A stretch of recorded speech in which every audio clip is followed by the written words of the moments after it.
ये तो अभी अब्बा जान की विरासत से हिस्सा मिला है, खुद से कुछ बना के दिखाओ इस महंगाई के दौर में तो फिर मानेंगे। हैं। आप ही आ रही है।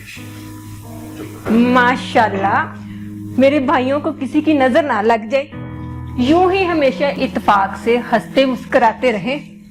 आमीन। अरे ये अब अब्बा जान कहाँ रह गए?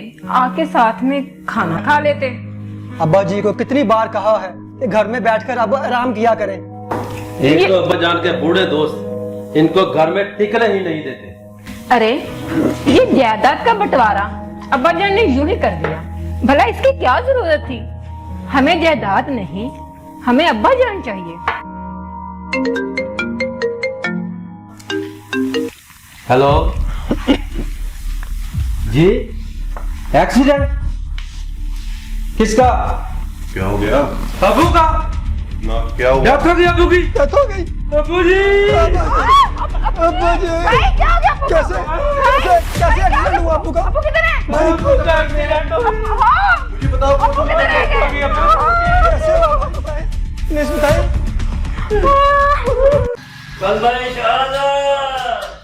आप ये जनाजा अभी नहीं ले सकते। क्यों भाई, हम ये जनाजा क्यों नहीं उठा सकते? देखो मोहतरम, मेरा नाम जब्बार सदीकी है। मैं मरने वाले चौधरी शफकत का बिजनेस पार्टनर हूं। चेहरा देखना है, देख लो। तेरा तो देखना ही है, लेकिन इसके साथ साथ मेरा कुछ कर्ज इसके बाद बाकी गुजर रहा है, जो आजकल में इसने देना था। मुझे वो कर्ज अदा कर दें, इसके वारिस मेरे सामने लाए और जनाजा ले लें। कोई बात नहीं, इसको दफनाने के बाद बैठ के इस मसले को हल कर लेते। तो ठीक है, आप मुझे इसके वारसों से मिला दें, मेरी बात करा दें, मोहल्लेदार गवाह भी हो जाएंगे और बैंक की बात भी हो जाएगी। आप बुलाएं इसके वारसों को। बच्चों से आपको मिला देता हूँ।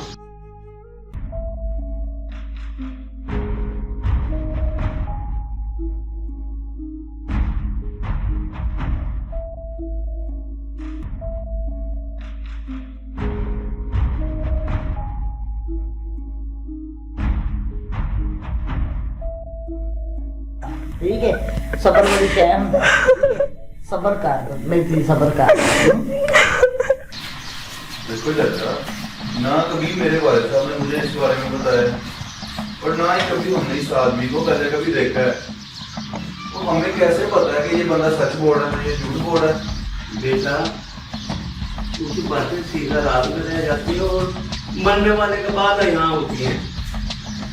नहीं नहीं चाचा, मुझे तो ये बंदा फ्रॉड लगता है।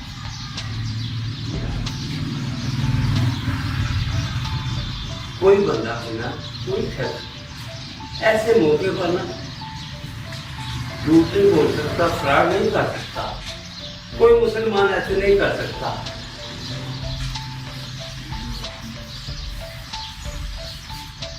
बाजी, बाहर कोई शख्स आया और वो ना आपके अब्बू के जनाजे को रोक के बैठा, कह रहा अगर आप 50 लाख रुपए दोगी तो फिर मैं जाने दूंगा। तो आपके वो भाई भी आपके कोई उनको पल्ला नहीं पकड़ा रहे। भाइयों का खून इस कदर सफेद हो जाएगा, कभी सोचा नहीं था। जायदाद की खातिर अपने बाप को नहीं पहचान रहे। मैं बनूंगी असली वारिस, मैं करूंगी कर्ज अदा। जिस तरह की मेरी औलाद फरमा बरदार है, मेरी तो दुआ है अल्लाह पाक के आगे कि कुल जहान के माँ बाप की औलाद इसी तरह की हो। आमीन। वो जान छिड़कती है मेरी औलाद मुझ पर। क्यों जनाब, कोई वारिस नहीं है इसका? और क्यों भाई, क्यों जनाजा क्यों रोक रखा है? अरे आखिर मैं भी महल्ले का काउंसलर हूँ, मुझे छम्मे छुड़े ने बताया। क्यों छम्मे? अरे नहीं, जनाजा है। ये बिल्ला जी, लो जी, पिल्ला आ गया है, अब हमारा फैसला हो जाएगा। कौन है जनाजा रोकने वाला?